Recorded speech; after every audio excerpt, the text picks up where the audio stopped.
Assalamualaikum warahmatullahi wabarakatuh. Alhamdulillahirabbil alamin. Pada kesempatan kali ini kita bisa bertemu tatap muka melalui perkuliahan daring. Selamat datang di kelas virtual saya di perkuliahan daring semester ini. Insya Allah dalam waktu satu semester ke depan kita akan belajar bersama dalam mata kuliah filsafat manusia dan logika. Baik, sebelum kita mulai perkuliahan pada semester kali ini, bagi teman-teman yang belum mengenal saya, silahkan membaca kurikulum vitae saya yang saya tampilkan di deskripsi dalam video ini.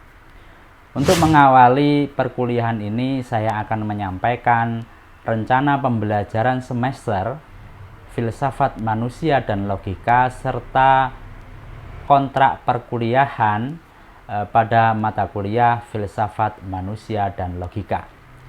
Teman-teman bisa melihat deskripsi tampilan yang ada di sebelah saya ini, rencana pembelajaran semester pada mata kuliah filsafat manusia dan logika. Pada program studi psikologi, Fakultas Psikologi, program studi psikologi, nama mata kuliah filsafat manusia dan logika. SKS-nya 2 SKS. Semester 3, dosen pengampu saya sendiri Dr. M. Arfan Muammar, MPDI.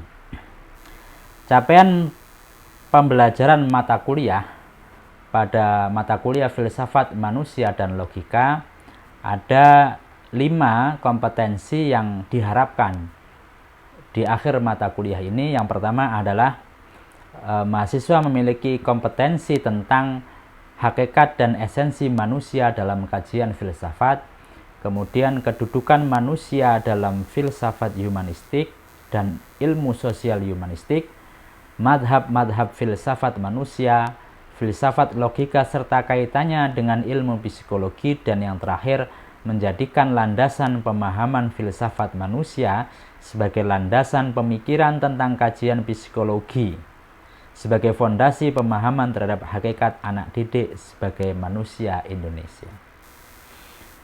Kemudian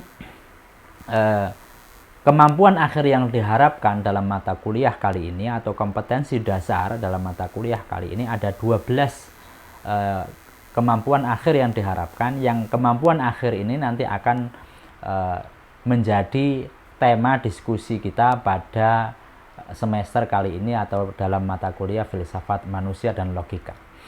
Yang pertama, mahasiswa mampu memahami dan menganalisis secara komprehensif hakikat manusia dalam pandangan filsafat. Jadi bagaimana hakikat manusia dalam pandangan filsafat. Yang kedua, mahasiswa mampu memahami dan menganalisis secara komprehensif esensi manusia menurut sejumlah aliran dalam filsafat. Ada beberapa aliran filsafat, nah ini mahasiswa harus tahu tentang aliran filsafat manusia. Yang ketiga adalah mahasiswa mampu memahami dan menganalisis secara komprehensif kedudukan manusia dalam filsafat humanistik dan ilmu sosial humanistik. Yang keempat, mahasiswa mampu memahami dan menganalisis secara komprehensif pertarungan jiwa dan tubuh filsafat René Descartes. Yang kelima, mahasiswa mampu memahami dan menganalisis secara komprehensif madhab-madhab filsafat manusia. Nah, ini ada 6 madhab filsafat manusia yang akan kita bagi menjadi 3. Yang pertama adalah madhab materialisme dan idealisme tentang manusia. Yang kedua adalah madhab pragmatisme dan realisme tentang manusia. Yang ketiga adalah madhab eksistensialisme dan sosialisme tentang manusia. Ya. Yang kedelapan, mahasiswa mampu memahami dan mengartikulasikan pendidikan yang memanusiakan manusia. Yang kesembilan, mahasiswa mampu menganalisis dan mengartikulasikan secara komprehensif filsafat logika serta kaitannya dengan psikologi dan metafisika. Yang ke-10, mahasiswa mampu memahami dan menganalisis generalisasi dan oposisi dalam ilmu logika.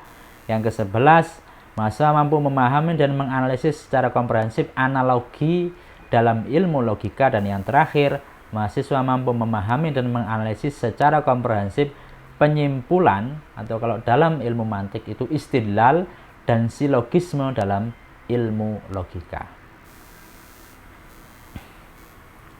Kemudian pendekatan yang kita gunakan yaitu TCL dan SCL, Teacher Centered Learning dan Student Centered Learning. Ada kalanya saya memberikan materi dan ada kalanya mahasiswa yang memberikan presentasi. Kemudian metodenya diskusi, tanya jawab, penugasan, dan presentasi. Nanti akan saya jelaskan penugasannya bentuknya apa saja. Penilaian ada tugas 30%. Kemudian UTS 20%, aktivitas dan partisipasi 20%. Nah, aktivitas dan partisipasi ini jangan dimaknai hanya absensi.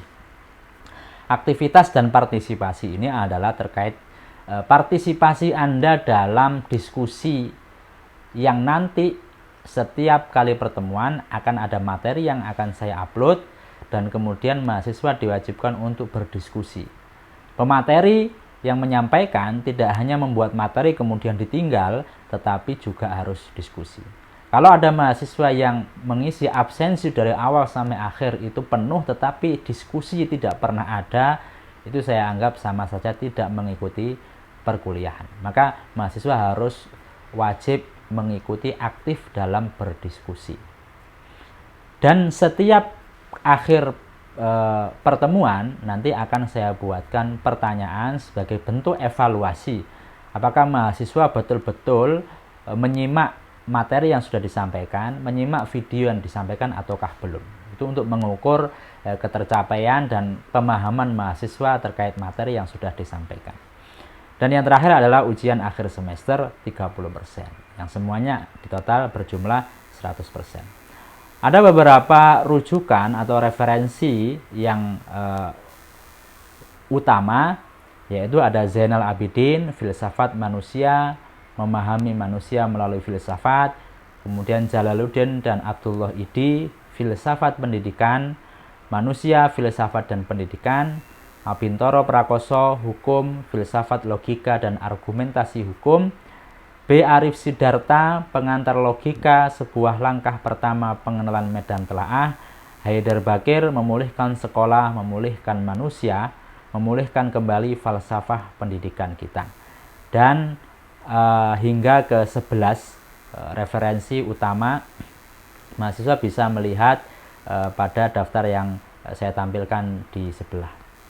Kemudian ada juga daftar rujukan penunjang, ada 6 buku, di antaranya Paul Edward, Heidegger, Abintoro Prakoso, Pujawijatna, Sastra Prateja, dan Suirjanto Puspowardojo. Lah, itu adalah buku-buku yang menjadi rujukan dalam pembuatan materi atau makalah dan presentasi yang akan dilakukan oleh mahasiswa. Kemudian dari 12 kemampuan akhir yang sudah saya jelaskan tadi, itu akan di breakdown dalam beberapa pertemuan. Ada 16 kali pertemuan dalam semester ini, termasuk di dalamnya UTS UAS. Jadi pertemuannya sendiri adalah 14 kali pertemuan. Pertemuan yang pertama adalah kontrak perkuliahan, yaitu hari ini saya menjelaskan tentang tata tertib perkuliahan, apa yang harus dilakukan oleh mahasiswa, menjelaskan tugas-tugas dan poin-poinnya, menyebutkan waktu penugasan. Nah, nanti akan saya jelaskan tema-tema apa saja yang yang perlu dipresentasikan oleh mahasiswa dan bagaimana bentuk presentasinya. Ikuti terus penjelasan saya hingga akhir. Pada ini adalah minggu ke-1. Pada pertemuan yang akan datang, minggu kedua, kita sudah mulai materi yang pertama, yaitu tentang hakikat manusia dalam pandangan filsafat. Itu adalah tema umumnya, sedangkan subbahasanya adalah tentang pengertian dan ruang lingkup filsafat manusia, tentang filsafat manusia dan ilmu-ilmu tentang manusia, tentang ciri-ciri filsafat manusia, tentang manfaat mempelajari filsafat manusia. Nah, ini referensi yang digunakan adalah Zainal Abidin, Filsafat Manusia, Memahami Manusia Melalui Filsafat. Kemudian yang ketiga adalah minggu ketiga materinya esensi manusia menurut sejumlah aliran dalam filsafat. Subbahasanya tentang esensi manusia menurut aliran dualisme dan vitalisme. Dan yang kedua adalah esensi manusia menurut aliran strukturalisme dan postmodernisme. Ada 4 aliran filsafat manusia dalam menjelaskan esensi manusia. Di sini referensi yang digunakan masih sama. Kemudian yang keempat adalah kedudukan manusia dalam filsafat humanistik dan ilmu sosial humanistik. Subbahasanya adalah tentang kedudukan manusia dalam filsafat humanistik, dan yang kedua adalah kedudukan manusia dalam ilmu sosial humanistik. Referensi yang digunakan Zainal Abidin seperti yang sebelumnya, dan juga mahasiswa bisa mencari rujukan penunjang sebagaimana yang saya jelaskan tadi dan rujukan yang lainnya. Yang kelima adalah mahasiswa memahami dan menganalisis secara komprehensif pertarungan jiwa dan tubuh menurut filsafat René Descartes. Itu subbahasanya adalah tentang metode Descartes, tentang fisika dan fisiologi Descartes, dan filsafat Descartes tentang jiwa dan pertaliannya dengan tubuh. Selanjutnya nomor 6, madhab filsafat manusia. Nah, ini ada 6 madhab yang saya jelaskan itu. Yang pertama tentang madhab materialisme dan dalam filsafat manusia, dan madhab idealisme dalam filsafat manusia. Yang ke-7 adalah madhab pragmatisme dan realisme tentang filsafat manusia. Kemudian kita ujian tengah semester setelah pertemuan ke-8. Kemudian setelah ujian tengah semester kita akan mengkaji tentang madhab eksistensialisme dan sosialisme tentang manusia.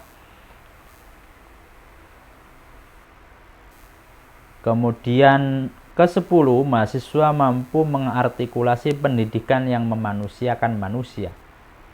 Ini menjelaskan tentang pendidikan yang memanusiakan manusia, menjelaskan tentang memulihkan sekolah, memulihkan manusia. Ini yang diambil rujukannya adalah Haidar Bakir, memulihkan sekolah, memulihkan manusia. Dan juga pada Jalaluddin dan Abdullah Idi, filsafat pendidikan manusia. Yang ke-11 adalah tentang filsafat logika serta kaitannya dengan psikologi dan metafisika. Subbahasanya adalah filsafat logika, kemudian filsafat logika, kaitan filsafat logika dengan psikologi dan metafisika. Referensi yang digunakan adalah sebagai berikut. Kemudian nomor 12 membahas tentang generalisasi dan oposisi dalam ilmu logika. Nah, tentang generalisasi dalam ilmu logika dan oposisi dalam ilmu logika. Yang ke-13 menganalisis tentang analogi dalam ilmu logika.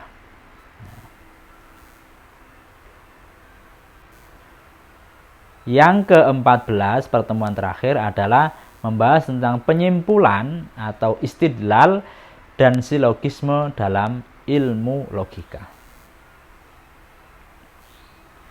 Dan yang terakhir adalah review materi filsafat manusia dan logika. Kemudian yang ke-16 adalah ujian akhir semester. Itu adalah tema-tema yang akan kita bahas dalam 1 semester ini. Lantas bagaimana tugasnya? Tugasnya yang pertama adalah PJMK agar membagi jumlah mahasiswa dengan materi yang ada ini tadi. Ya, mulai dari pertemuan kedua hingga pertemuan ke-14. Karena pertemuan yang pertama adalah hari ini kontrak perkuliahan, pertemuan ke-15 itu review materi. Sehingga temanya dari tema minggu kedua hingga minggu ke-14. Kemudian ada 12 tema tadi, misalkan mahasiswanya 24. Jadi setiap tema dipresentasikan oleh 2 mahasiswa. Tapi kalau mahasiswanya hanya 12, maka satu tema untuk 1 mahasiswa. Maka bergantung dari jumlah mahasiswa. Kalau mahasiswanya 15, maka nanti ada yang satu tema untuk 1 mahasiswa, ada yang satu tema untuk 2 mahasiswa. Maka dalam waktu 1 minggu ini, PJMK agar membuat pembagiannya dan menyerahkan ke saya secepatnya, dan kelompok pertama agar segera menyiapkan untuk pertemuan yang kedua. Nah, tugasnya bagaimana? Anda bisa melihat tema itu, kemudian Anda membuat makalah yang pertama berdasarkan referensi yang sudah ditentukan. Referensi yang sudah ditentukan itu wajib digunakan, adapun jika Anda ingin menambah itu sangat dibolehkan. Tidak boleh merujuk pada website-website seperti blogspot.com, wordpress.com, Kompasiana, dan lain-lain. Saya menganjurkan jika Anda mencari referensi di internet, maka carilah referensi yang di jurnal. Carilah artikel-artikel di jurnal yang bisa Anda kutip, Anda sitasi. Dan juga beberapa buku yang sudah ditentukan tadi. Membuat makalah minimal 10 halaman dengan 1,5 spasi, belum termasuk daftar pustaka. Kemudian makalah itu dibuat PowerPoint, kemudian PowerPoint-nya itu dipresentasikan. Yang dikumpulkan kepada saya adalah makalah dan video presentasi. PowerPoint-nya tidak perlu dikirim kepada saya. Jadi PowerPoint-nya langsung dipresentasikan dalam sebuah video presentasi seperti apa yang saya lakukan sekarang ini. Nah, menyerahkan makalah dan video presentasi itu paling lambat H-1. Artinya jika perkuliahan kita itu Selasa jam 9.40, maka terakhir penyerahan makalah dan video presentasi itu Senin jam 9.40. Jadi H-1, H-24 jam. Nah, video presentasi itu silahkan diupload di YouTube-nya masing-masing. Kemudian saya diberi link YouTube untuk bisa saya upload di e-learning. Setelah e-learning saya upload, akan saya beri durasi sebagaimana durasi perkuliahan, dan akan saya beri evaluasi dan pertanyaan terkait video tersebut. Nah, dalam masa perkuliahan itu 9.40 hingga 11.20 misalkan, itu mahasiswa silakan berdiskusi terkait video yang dipresentasikan. Dan mahasiswa yang sedang presentasi wajib merespon pertanyaan dari teman-temannya. Maka jika ada mahasiswa yang dalam 1 semester ini aktif absensi tetapi tidak aktif berdiskusi sama sekali dari awal sampai akhir, maka saya anggap mahasiswa tersebut tidak mengikuti perkuliahan. Karena syarat dari penilaian tadi adalah aktivitas atau partisipasi. Nah, itu adalah tugas yang harus kalian lakukan: membuat makalah, membuat PPT, dan mempresentasikannya. Yang dikumpulkan kepada saya makalah dan link video presentasi. Mungkin itu sedikit penjelasan dan pengantar dari saya terkait rencana pembelajaran semester dan kontrak perkuliahan. Silahkan disimak baik-baik dan kemudian mungkin diulangi lagi terkait dengan tema-tema yang sudah saya sampaikan tadi. Semoga bermanfaat. Tetap semangat dalam belajar walaupun dalam kondisi seperti ini. Terus jangan jadikan kondisi atau lingkungan kita menjadi alasan kita untuk tidak sukses. Tetap kita sukses terus, dan pada akhirnya kurang lebihnya mohon maaf. Wabillahi taufiq wal hidayah. Assalamualaikum warahmatullahi wabarakatuh.